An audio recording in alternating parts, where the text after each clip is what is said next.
दोस्तों, किसी ने क्या खूब कही है कि राह की धूप मेरे बड़े काम आई, छांव होती तो सो गए होते हम। दोस्तों,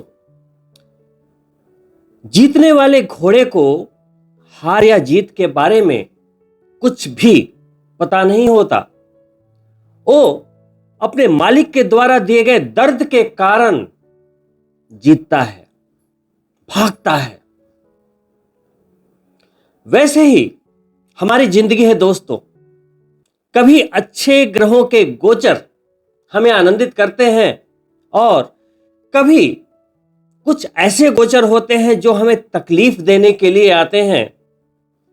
वो भी ठीक उसी तरह से बिहेव करना चाहते हैं जैसे कि घोड़े का मालिक कर रहा था।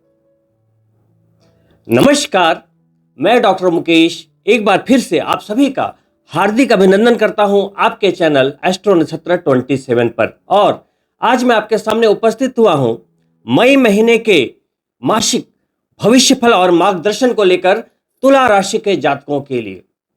दोस्तों, जैसा कि मैंने अभी अभी कहा कि कुछ ग्रहों के गोचर शुभ होते हैं और कुछ ग्रहों के गोचर अशुभ होते हैं, तो आपसे अनुरोध है कि इस वीडियो को अंत तक अवश्य देखिएगा आज, क्योंकि यह सिर्फ मई का मासिक भविष्यफल ही नहीं, आने वाले एक वर्ष तक आपके जीवन पर क्या प्रभाव आने वाला है, इसकी संपूर्ण व्याख्या रहेगी इस वीडियो में।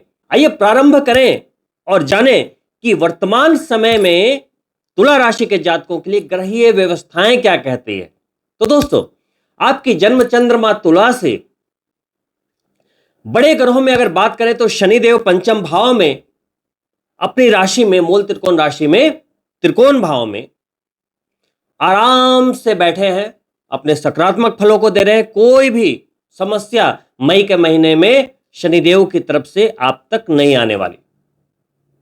वहीं राहु छठे भाव में शत्रु हंता बनकर बैठे हुए हैं और उनके समसप्तक रहने वाले केतु मोक्ष के भाव में आनंदित रूप से कई प्रकार के विदेश योगों को बनाते हुए गोचर कर रहे हैं। वहीं आपके धनेश मंगल भी अभी राहु का साथ दे रहे हैं छठे भाव में, और राहु और मंगल मिलकर बना रहे अंगारक दोष।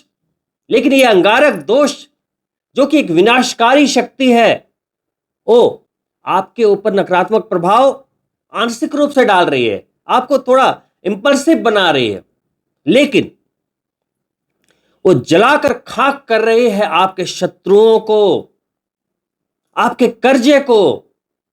अगर कोई रोग पहले से है तो मंगल देव अपनी ऊर्जा से वहां रिकवरी की शक्ति भर रहे हैं। वही छोटे ग्रहों में बुध अभी छठे भाव में ही गोचर कर रहे हैं, मई के महीने में सप्तम भाव में प्रवेश करेंगे। वहीं आपके सप्तम भाव में अभी सूर्य उच्च के होते हुए गोचर कर रहे हैं। वो 14 दिन वहां रहने के बाद मई में अष्टम भाव में गोचर करेंगे और उनका साथ दे रहे हैं आपके राशि के स्वामी शुक्रदेव। तो फिलहाल ये ग्रहीय व्यवस्था वर्तमान स्थिति में गोचर में बनी हुई है। अब मैं प्रारंभ करता हूं मई के पहले गोचर से, जो कि आपके लिए बहुत ही ज्यादा गंभीर और संवेदनशील है और यहां बहुत बड़े सावधानी की आवश्यकता है। क्यों बोल रहा हूं? मैं सबसे पहले तो बात कर रहा हूं एक बड़े ग्रह और महत्वपूर्ण भी, जी हां, देवताओं के गुरु देवगुरु बृहस्पति, जिनका गोचर एक वर्ष के बाद आपके अष्टम भाव में होने जा रहा है। अभी पिछले एक वर्ष से देवगुरु बृहस्पति का गोचर आपके सप्तम भाव में था, जहां से सीधी उनकी दृष्टि तुला राशि के जातकों पर आ रही थी एक आशीर्वाद के रूप में। लेकिन अब वो निकलकर अष्टम भाव में 1 मई को चले जाएंगे। चलिए बात करते हैं कि शास्त्र क्या कहते हैं जन्म चंद्रमा से जब गुरु अष्टम भाव में जाते हैं। पहली बात, ज्योतिष शास्त्र के अनुसार जन्म चंद्रमा से अष्टम भाव में देवगुरु बृहस्पति अच्छे फलों को नहीं देते। दूसरी बात, एक दूसरा सिद्धांत है, जब भी किसी भी ग्रह का गोचर होता है तो उसकी शुभता अशुभता जानने के लिए मूर्ति निर्णय सिद्धांत को यूज किया जाता है। मूर्ति निर्णय क्या है कि जिस समय यानी कि 1 मई को जब गोचर होगा, यानी जब देवगुरु बृहस्पति मेष राशि से वृषभ राशि में गोचर करेंगे, ठीक उसी समय आप तुला राशि यानी कि आपकी जन्म चंद्रमा से, जन्म के चंद्रमा से गोचर का चंद्रमा कहां था? तो जन्म के चंद्रमा से देवगुरु बृहस्पति के गोचर के समय गोचर का चंद्रमा मकर राशि में था, जो कि तुला राशि से नंबर 4 पोजीशन पे आएंगे, 7, 8, 9, 10 चतुर्थ भाव में।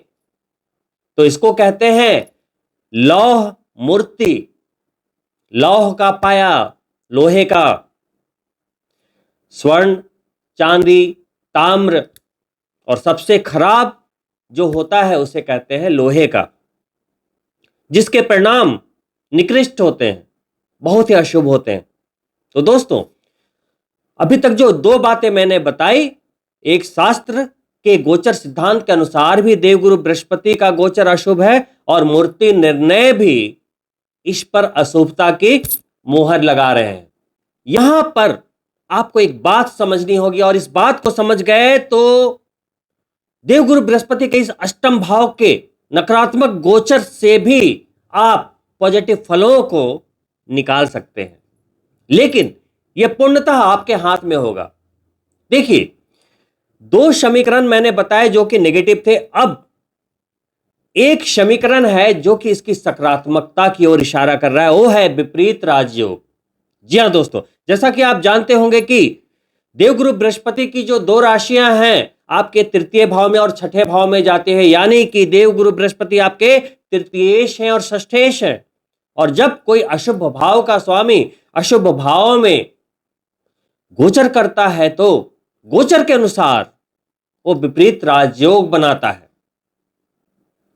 अशुभ भाव का स्वामी अशुभ भाव में, छठे भाव का स्वामी अष्टम भाव में, तो इसे कहते हैं रिवर्स राजयोग, विपरीत राजयोग। क्योंकि जो उसका ऑरा है वो नेगेटिव है, और नेगेटिव भाव में जाएगा तो आपको पॉजिटिव रिजल्ट देगा। क्यों? अगर कोई राक्षस है तो जंगल में अगर जाएगा तो कंफर्टेबल महसूस करेगा। बहुत ही सिंपल है, बहुत ही सिंपल इक्वेशन है कि पहले और दूसरे पॉइंट ये बता रहे हैं कि अष्टम का गोचर अशुभ है, वहीं पे तीसरा पॉइंट ये बता रहा है कि चूंकि ये विपरीत राजयोग है तो अच्छे फलों को भी ये आपको देने में सक्षम है। लेकिन किसे अच्छा फल मिलेगा और किसे बुरा, और किस तरह का, यह समझना बहुत जरूरी है। आप चाहे तो नोट कर सकते हैं। देखिए, पहले आपको यह समझना होगा कि देवगुरु बृहस्पति हैं क्या। देवगुरु बृहस्पति ज्ञान है, शिक्षा है, संतान है, भाग्य है। आपकी जिंदगी में जो भी सकारात्मकता है, धन धान्य वैभव, सब है देवगुरु बृहस्पति। जिनके ऊपर देवगुरु बृहस्पति की कृपा नहीं होती वो अशिक्षा के अंधकार में फंसकर पूरे जीवन निर्धनता की जिंदगी गुजार देता है। उसकी जिंदगी में कभी सकारात्मकता नहीं आती। देवगुरु की कृपा अगर ना हो तो व्यक्ति संतानहीन रह जाता है, भाग्यहीन रह जाता है, धनहीन रह जाता है। सोचिए कितना इंपॉर्टेंट है देवगुरु बृहस्पति। तो इस गोचर में सबसे पहले तो अपनी पत्रिका खोल लीजिए, या जल्द से जल्द पत्रिका दिखा लीजिए, नहीं तो इसके परिणाम बहुत ही गंभीर हो सकते हैं। देवगुरु बृहस्पति अगर नकारात्मक हैं या नकारात्मक भाव में गोचर करें, आयुष्य के भाव में गोचर करेंगे, और देवगुरु बृहस्पति कुछ रोगों के कारक हैं, अधिकतर जो इंपैक्ट डालेंगे आपके हेल्थ पर डालेंगे। अभी मैं बताऊंगा देवगुरु बृहस्पति के द्वारा होने वाले रोगों में क्या क्या आते हैं। देखिए, liver number 1, liver disease cancer, पीलिया और डायबिटीज, चारों ही रोग बहुत ही दीर्घकालीन है, क्योंकि देवगुरु बृहस्पति वृद्धि के कारक हैं। पॉजिटिव होंगे तो पॉजिटिविटी की वृद्धि करेंगे, नेगेटिव होंगे तो नेगेटिविटी की वृद्धि कर देंगे। देवगुरु बृहस्पति राहु, शनि और मंगल से भी खतरनाक रिजल्ट दे सकते हैं यदि वो पत्रिका में सही नहीं है। जाने कैसे? पत्रिका दिखाइए। आपकी पत्रिका में एक अष्टक वर्ग होगा, वहां देखिए कि अष्टक वर्ग में अगर 30 बिंदु हैं या उसके ऊपर हैं, वृषभ राशि जहां लिखी हुई है वहां पे नंबर 2 में, तो आपके इंडिविजुअल पत्रिका के अनुसार, सभी के अलग अलग होंगे वो पॉइंट्स, तो आपके इंडिविजुअल पत्रिका के अनुसार देवगुरु बृहस्पति अच्छा रिजल्ट देंगे। फिर अगर 30 के ऊपर बिंदु हुए, क्योंकि उन बिंदुओं का कैलकुलेशन बहुत ही गहन है। वहीं भिन्नाष्टक होते हैं, हर ग्रहों के अलग अलग अंक मिलते हैं। भिन्नाष्टक देखिए, किसी ग्रह के भिन्नाष्टक में आप 0 देखेंगे, 1 देखेंगे, 2 देखेंगे, 3 देखेंगे, 8 तक पॉइंट होते हैं। तो अगर 4 पॉइंट के ऊपर हैं तो आपको डरने की आवश्यकता नहीं है। लेकिन यदि आपके सर्वाष्टक के बिंदु 30 के नीचे हैं वृषभ राशि में, या देवगुरु बृहस्पति के गोचर के अनुसार उनके भिन्नाष्टक में वृषभ राशि में 4 से कम पॉइंट हैं, तो यह चिंता का विषय है, क्योंकि अष्टम भाव में जा रहे हैं। और यदि आपकी कुंडली में लगन के अनुसार मार्केश भी हैं तो बहुत ज्यादा गंभीर बात है। अब देखिए, हर ग्रह की रश्मि होती है, जैसा कि आप स्क्रीन पर देख पा रहे होंगे कि देखिए यहां पे 2 स्क्रीनशॉट लगे हुए हैं। एक स्क्रीनशॉट में आपको दिख रहा होगा कि देवगुरु बृहस्पति की रश्मि 0 दिख रही है, यानी कि वो बिल्कुल नीच के हैं, और एक स्क्रीनशॉट में वो उच्च के हैं, तो उसकी वैल्यू आपको मैक्सिमम दिख रही है। जब आपकी पत्रिका देखी जाएगी तो पता यह चलेगा कि अगर वो अशुभ हैं तो अशुभ है तो कमजोर है कि मजबूत है, यानी कि आपका जो दुश्मन है वो आप पर वार करेगा तो मजबूती से वार करेगा, या कमजोर दुश्मन है आप निकल लेंगे। वही सोचिए कि जन्म पत्रिका में अगर वो अशुभ निकले और उच्च के भी हैं तो खतरा है ना। अब देखिए, इसके उपाय मैं वीडियो के अंत में बताऊंगा, आप बिल्कुल चिंता ना करें, पहले समझ ले तथ्यों को। आप तुला राशि के वो जातक हैं जिनके गुरु जन्म पत्रिका के अनुसार सर्वाष्टक में भी 30 के ऊपर के बिंदु हैं, भिन्नाष्टक में भी 4 के ऊपर के बिंदु हैं, आपके लगन पत्रिका के अनुसार देवगुरु बृहस्पति की अवस्था शुभ है ना, और मान लो वो गजकेसरी योग में है, उच्च के हैं, तो आपको डरने की कोई आवश्यकता नहीं। वहीं कुछ ऐसे भी तुला राशि के जातक होंगे जिनके गुरु पत्रिका में भी अशुभ होंगे, या हो सकता है अशुभ होकर उच्च के हो रहे होंगे, या राहु के साथ चंडाल दोष बना रहे होंगे, या शनि के साथ होंगे। दोस्तों, इन छोटी छोटी बातों को बहुत ही गंभीरता के साथ आपको एनालिसिस करवाना होगा, क्योंकि ये 1 साल में, चूंकि अष्टम है, छिपा हुआ भाव में उनका गोचर है, समझिएगा। छिपे हुए भाव में जब वो गोचर करेंगे तो अंदर अंदर वो हेल्थ में क्या करके चले जाएंगे उसका पता 5-6 सालों के बाद आपको पता लगेगा। ये नहीं कि 1 मई को देवगुरु बृहस्पति आ गए तो कल ही पता लग जाएगा रिजल्ट, नहीं। वो समय अगर आपकी पत्रिका के अनुसार अशुभ है, गोचर में तो अशुभ है ही, लेकिन अगर आपकी पत्रिका के अनुसार भी अशुभ है तो आपको जो भी इंडिकेशंस हैं, मान लो पहले से डायबिटिक होने के इंडिकेशन है, वो तो पत्रिका देखकर भी पता लग जाता है, या बाउंड्री लाइन पे है तो फटाफट जिम ज्वाइन कर लीजिए, मीठा खाना छोड़ दीजिए। तो ये सब करेंगे तो आप सुरक्षित रहेंगे, अपने मेडिकल चेकअप्स कराते रहें। वहीं अगर लीवर से रिलेटेड कुछ भी समस्या है तो यहां बहुत सावधानी की आवश्यकता है, क्योंकि गुरु वृद्धि के कारक है। Unstoppable growth is called cancer. जो लोग ओवरवेट हैं उन्हें बहुत सावधान रहने की आवश्यकता है।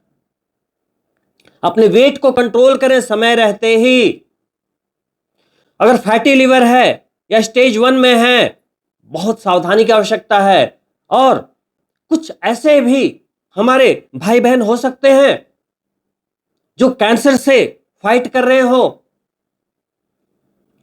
तो ऐसे समय में क्षमा चाहूंगा, लेकिन ये एक कमजोर समय होगा रिकवरी के लिए। तो इनके उपायों को बहुत ही गंभीरता के साथ लेना होगा। लेकिन चलिए मैं उन लोगों के लिए कुछ अच्छी बातें भी बता देता हूं जिन्हें विपरीत राजयोग का फायदा मिल जाएगा। दोस्तों, यह वक्त चिंता करने का नहीं, सावधानी का है। अभी चीजें हुई नहीं है लेकिन हो सकती हैं, तो हमें सावधान रहना है। ये वीडियोज इसीलिए तो बताए जाते हैं, भविष्यवाणी है ये, तो आपको सावधान रहने की आवश्यकता है। यदि आप शराब पीते हैं, बहुत ज्यादा जंक फूड खाते हैं, तो बिल्कुल बंद कर दीजिए, क्योंकि ये बिगिनिंग पॉइंट हो सकता है, ये ट्रिगर कर सकता है गोचर आपके हेल्थ को। तो चिंता की कोई आवश्यकता नहीं है, सावधान रहिए। सबसे पहले पत्रिका दिखाइए। मेरी वेबसाइट पे जाकर अपॉइंटमेंट आप ले सकते हैं। जूम सेशन में हॉरोस्कोप डिस्कस कर सकते हैं, और जो भी सावधानियां इंडिविजुअल कुंडली के अनुसार, आपके भिन्नाष्टक में क्या है, सर्वाष्टक में क्या है, क्या वहां पे कंजक्शंस हैं, रश्मि कितनी है, कैसे ठीक किया जा सकता है, इन पे चर्चा करके उसे ठीक कर लेंगे। आइए अब उन लोगों के बारे में बात करें जिनकी कुंडली में गुरु बहुत ही अच्छी पोजीशन में है, उच्च के हैं, शुभ हैं, गजकेसरी योग में है, गुरु की दशा चल रही है, गुरु मार्केश भी नहीं है, तो उनका ये विपरीत राजयोग चूंकि अष्टम भाव में जाएंगे, तो अष्टम भाव क्या है, अचानक होने वाली घटनाएं और गुप्त चीजें। तो ऐसे मामलों में अचानक धन का लाभ हो सकता है, क्योंकि देवगुरु बृहस्पति जब अष्टम भाव में बैठेंगे तो सीधी दृष्टि जाएगी धन के भाव पे, धन संग्रहित होगा। पंचम दृष्टि नुकसान के भाव को डाल रहे हैं, तो खर्चे में कमी आएगी। वाक शक्ति, वाक कौशल जबरदस्त निखर कर सामने आएगा। मंत्रेश्वर महाराज कहते हैं कि देवगुरु बृहस्पति अगर सेकंड भाव में बैठ जाएं या सेकंड को दृष्टि दे दें, द्वितीय भाव को, तो कहते हैं वो बात हो जाती है जो शास्त्रों में लिखी है, स्व वाचा फलम, जो बोलेंगे वही होगा। तो शुभ शुभ बोलिए। अष्टम भाव में अगर विपरीत राजयोग बन रहा है तो देवगुरु बृहस्पति आपको कुछ भी दे सकते हैं, और यदि आपकी पत्रिका में भी सेम योगा योग निकल गए तब तो जैकपॉट हो जाएगा 1 वर्ष के लिए। यही कारण है कि इस महीने आपको पत्रिका दिखानी अनिवार्य है। वहीं अष्टम भाव में गुरु के गोचर के कारण उन सभी लोगों को जबरदस्त लाभ होगा जो कुछ ऐसे कार्यों से जुड़े हैं जो हिडन हैं, छिपे हुए हैं। जैसे कोई अंडर कवर काम कर रहा हो, डिटेक्टिव हो, छिपे हुए राज पता करना जिनका काम हो, या रिसर्च का काम, जो बहुत गहराई से अपने ज्ञान को निकालते हैं, रिसर्च करते हैं, बारंबार फेल होते हैं, बारंबार अपने तर्क को आजमाते हैं और अपने आप को प्रूफ करते हैं, उनके लिए अच्छा समय। न्यू इन्वेंशन करने वालों के लिए अच्छा समय। वहीं क्योंकि अचानक का भाव है, पैतृक संपत्ति का अभाव है, तो बहुत समय से अगर पैतृक संपत्ति किसी कारण से आपके हाथ नहीं आ रही थी, कुछ केस मुकदमे अड़चन, भाई बहनों की कुछ ऑब्जेक्शन, लिटिगेशन इत्यादि चल रहे थे, तो यह काम आपका अवश्य हो जाएगा। दोस्तों, वहीं देवगुरु बृहस्पति की जो दृष्टियां जा रही है आपके द्वादश भाव पर, आपके धन के भाव पर, आपके चतुर्थ भाव पर। तो चतुर्थ भाव आपके घर का भाव है। तो देवगुरु बृहस्पति एक मांगलिक कार्यों से जुड़े ग्रह हैं। संतान, शादी करवाना देवगुरु बृहस्पति की जिम्मेदारी है। तो आपके घर में मांगलिक उत्सव होगा, मांगलिक समारोह होंगे, शहनाई बजेगी। यदि किसी की शादी होनी थी तो बहुत समय से अगर कुछ विलंबित स्थितियां चल रही थी, वहां कार्य बनाएंगे। यदि आप बहुत समय से अपना आशियाना बनाने का सपना देख रहे थे, वो भी अचानक उसकी पूर्ति हो जाएगी, नींव डाल देंगे। क्योंकि इस वर्ष आपके साथ जो भी होगा, आप तुला राशि के जातकों के लिए आने वाले एक वर्ष में देवगुरु बृहस्पति के गोचर से संबंधित सब अचानक होगा। अब देखिए, चूंकि धन के भाव को भी देख रहे हैं, वो बोलते हैं धन संग्रहित करवाऊंगा जिनके देवगुरु बृहस्पति अच्छे होंगे। वहीं जिनके देवगुरु बृहस्पति अच्छे नहीं होंगे, उनके धन का नुकसान भी हो सकता है। लेकिन नुकसान किसके द्वारा होगा? आपके द्वारा होगा, आपके निर्णय के द्वारा होगा। तो सावधान। वहीं द्वादश भाव को दृष्टि दे रहे हैं। जिनके गुरु अच्छे होंगे, विदेश से लाभ, इंपोर्ट एक्सपोर्ट से लाभ, कई तरह से लाभ दे देंगे, विदेश यात्रा करवा देंगे। शिक्षा के कारक हैं। यदि आप विदेश जाकर पढ़ाई करना चाहते हैं, तुला राशि के जातक जा सकते हैं। लेकिन अगर आपके गुरु, जैसा मैंने स्टार्टिंग में बोला था, अशुभ हुए तो वहां अड़चन भी आ सकती है। विदेश में रहने वालों के लिए अड़चन भी आ सकती है। समझिएगा बात को। सारे तथ्यों का सार यह है कि देवगुरु बृहस्पति को प्रसन्न कर लीजिए। प्रसन्न कैसे होंगे? देवगुरु बृहस्पति आध्यात्म से जुड़े ग्रह हैं, देवताओं के गुरु हैं। देवता जिनसे परामर्श लेते हैं वो है देवगुरु बृहस्पति। उन्हें प्रसन्न करने का एकमात्र उपाय है भगवान की शरण में जाना, अंतर्मन से, दिखावे के लिए नहीं। विष्णु सहस्त्र नाम का जाप करें, यह एक ब्रह्मास्त्र है। विष्णु सहस्त्र नाम का जाप प्रतिदिन करें। प्रतिदिन ना हो तो हर गुरुवार को अवश्य करें। एकादशी का व्रत शुक्ल पक्ष के किसी भी आने वाली एकादशी से प्रारंभ कर दें, या फिर 16 बृहस्पतिवार के व्रत इमीडिएट प्रारंभ कर लें। देखिए, जिनके पत्रिका के अनुसार देवगुरु बृहस्पति खराब है, उनके उपाय थोड़े अलग हो सकते हैं पत्रिका के अनुसार। ये मैं जनरल बात कर रहा हूं, ये सभी को कर लेने चाहिए, सभी तुला राशि के जातकों को। जिनके गुरु शुभ हो उनको भी, जिनके अशुभ हो उनके भी। विष्णु सहस्त्र नाम का जाप, श्री विष्णु भगवान, श्री कृष्ण भगवान की आराधना, एकादशी का व्रत, और हो सके तो बृहस्पतिवार के व्रत भी कर देने चाहिए प्रारंभ। वहीं यदि जिनके गुरु पत्रिका के अनुसार बिल्कुल अशुभ हैं, उनको पीली चीजों का दान प्रारंभ कर देना चाहिए। सत्यनारायण भगवान की पूजा हर महीने अनिवार्य कर देनी चाहिए। अपने घर में पीला चंदन लगाएं, हो सके तो पूरे मस्तक पर हल्दी लगाकर पूजा करें। नहाने के जल में एक चुटकी हल्दी डाल दें, फिर स्नान करें, और एक वर्ष तक जितनी तीर्थ यात्रा हो सके करें। मंदिर मंदिर जाएं, जितनी ज्यादा हो सके पूजा पाठ करें, भगवान को समर्पित हो जाएं। एक वर्ष के लिए बिल्कुल भगवान के चरणों में गिर जाएं। नहीं तो ये एक वर्ष अगर आपने विपरीत बिहेव किया, नास्तिक बने रहे, शराब पीते रहे, मांसाहार करते रहे, तो ये एक वर्ष आपकी पूरी जिंदगी पर भारी पड़ जाएगा। ये कैलकुलेशन है, मैं अपनी तरफ से कुछ नहीं बोल रहा। दोस्तों, वहीं 10 मई के पहले जब तक बुध राहु के साथ छठे भाव में गोचर कर रहे हैं, आप महसूस कर रहे होंगे कि मन में थोड़ी सी बेचैनी बनी हुई है, उद्विग्नता बनी हुई है। बिना मतलब के आप कुछ करना चाह रहे हैं, कुछ कम्युनिकेट करना चाह रहे हैं, लेकिन तरीके से नहीं हो रहा है। वो 10 मई को आपको प्रॉब्लम समाप्त हो जाएगी। 10 मई को बुध जो आपके भाग्य के स्वामी है, विदेश के स्वामी है, सप्तम भाव में चले जाएंगे, आपके वैवाहिक जीवन के भाव में, व्यापार के भाव में।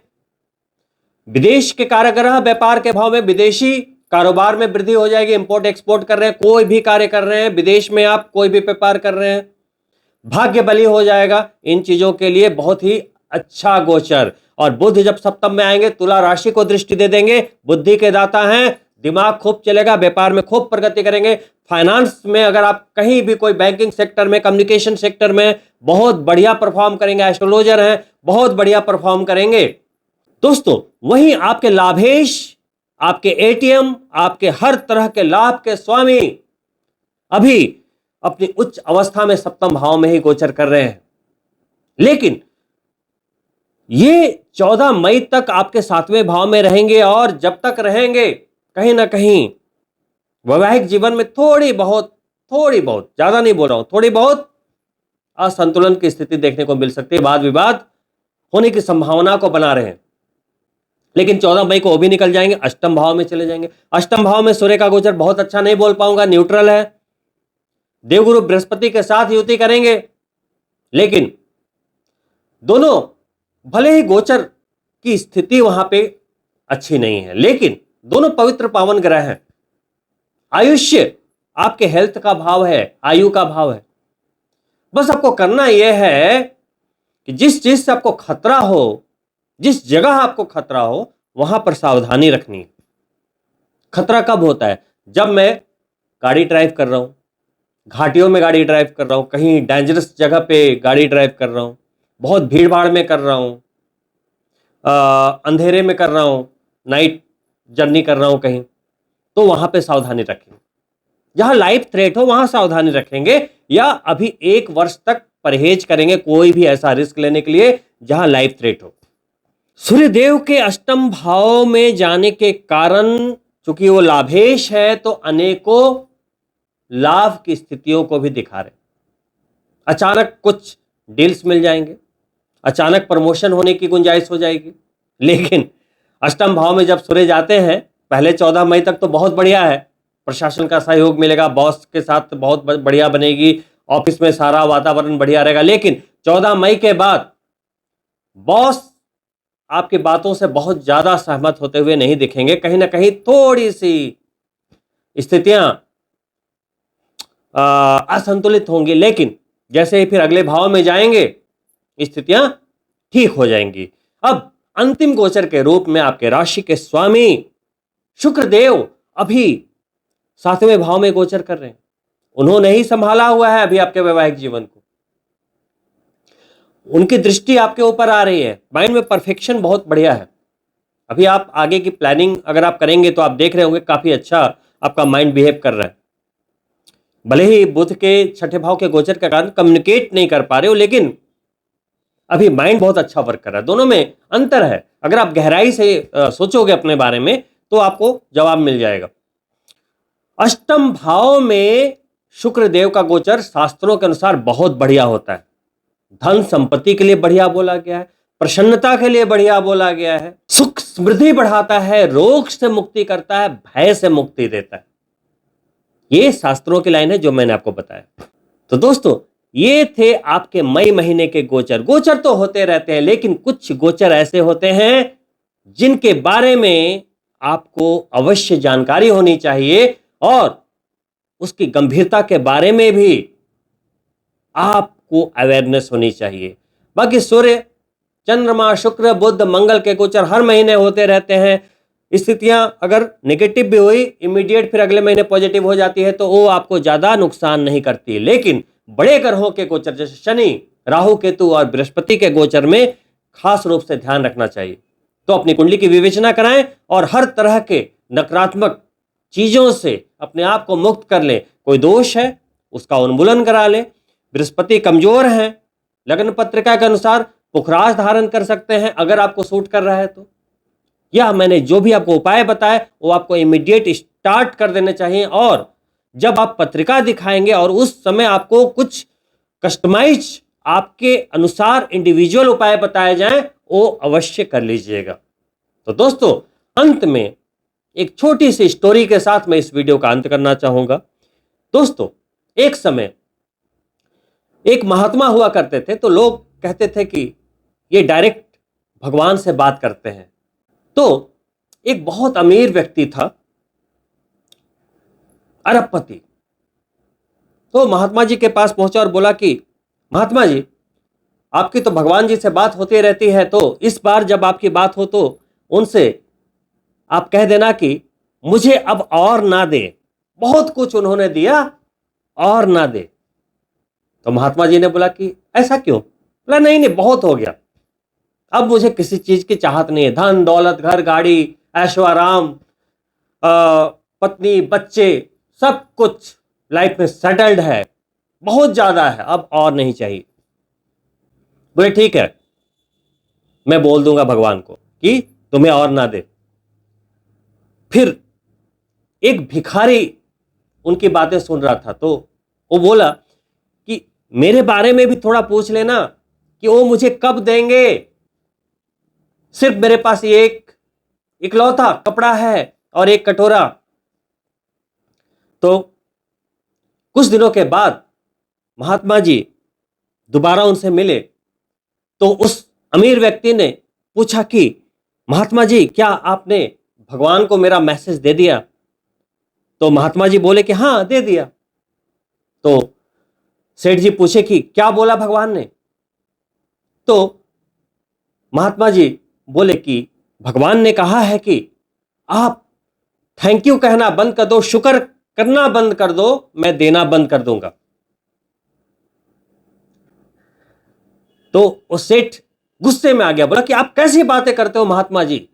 जिन्होंने मेरी सांसें दी, जिन्होंने धन दिया, दौलत दिया, गाड़ी दी, पत्नी दी, बच्चे दिए, अच्छा स्वास्थ्य दिया, इतना सम्मान दिया, इतना पूरी दुनिया में ख्याति दी, मैं कैसे शुक्र ना करूं, कैसे थैंक यू ना करूं? मैं तो करूंगा। तत्पश्चात उस भिखारी ने भी महात्मा जी से वही प्रश्न किया कि आपकी भगवान से बात हुई, वो मुझे कब देना प्रारंभ करेंगे? तो महात्मा जी ने वही उत्तर दोबारा रिपीट कर दिया। उन्होंने बोला कि भगवान ने कहा है कि तुम शुक्र करना शुरू कर दो, थैंक यू करना शुरू कर दो, मैं तुम्हें देना शुरू कर दूंगा। तो वो भिखारी भी गुस्से में आ गया, बोला कि किस बात का शुक्र करूं? ये एक कपड़े का, ये एक कटोरे का, मैं क्यों करूं शुक्र? मुझे दिया ही क्या है? और भगवान को गालियां देने लगा। दोस्तों, समझिए आप, अगर जीवन में आप जैसी भी स्थिति में हैं, आप भगवान का शुक्र करना शुरू कर दीजिए, आपको मिलना शुरू हो जाएगा। अगर आप कंप्लेन करते रहे तो उस भिखारी की तरह ही भगवान कैसे दे पाएंगे? अष्टम भाव में देवगुरु बृहस्पति का जाना आप में इसी ग्रेटिट्यूड के भावना को जगाने के लिए आया है। ग्रेटिट्यूड, शुक्र करो, थैंक यू बोलो। जब आप सुबह उठ जाते हो तो थैंक यू बोलो, थैंक यू गॉड, आपने मुझे आज नया जीवन दिया, नया दिन दिया। अब देखो कि हर दिन लाखों लोग अगली सुबह नहीं उठ पाते। आपके पास 2 पैर सलामत है, 2 हाथ सलामत है, शुक्र करो भगवान का, थैंक यू गॉड। देखो उन लोगों को जो अपाहिज है, सोचो भगवान ने आपको क्या दिया है, तो थैंक यू कहने में क्या जाता है? आपको बस ईश्वर की शरण में चले जाना है, और शरण में जाने का पहला स्टेप यही है, पहली सीढ़ी यही है कि आपको दिल से जुड़ना पड़ेगा। पहले दिल से थैंक यू निकालना पड़ेगा, जो कि सुनने में आसान लगता है लेकिन कोई करता नहीं है जल्दी। और दोस्तों, इन्हीं शुभकामनाओं के साथ कि मई का महीना आप सभी तुला राशि के जातकों के लिए हर तरह से खुशहाली और सुख सौभाग्य लेकर आए, मैं आपसे अनुमति चाहूंगा। और आपसे एक अनुरोध है, अगर आप पहली बार मेरे चैनल को देख रहे हैं तो सब्सक्राइब करना ना भूलें और बेल बटन जरूर ऑन कर लें, ताकि आने वाली वीडियो के नोटिफिकेशन आप तक अवश्य पहुंचे। वीडियो पसंद आया हो लाइक करें और अपने मित्रों के लिए शेयर भी अवश्य करें। बहुत ही जल्द मिलता हूं दूसरी वीडियो में, तब तक के लिए नमस्कार मित्रों।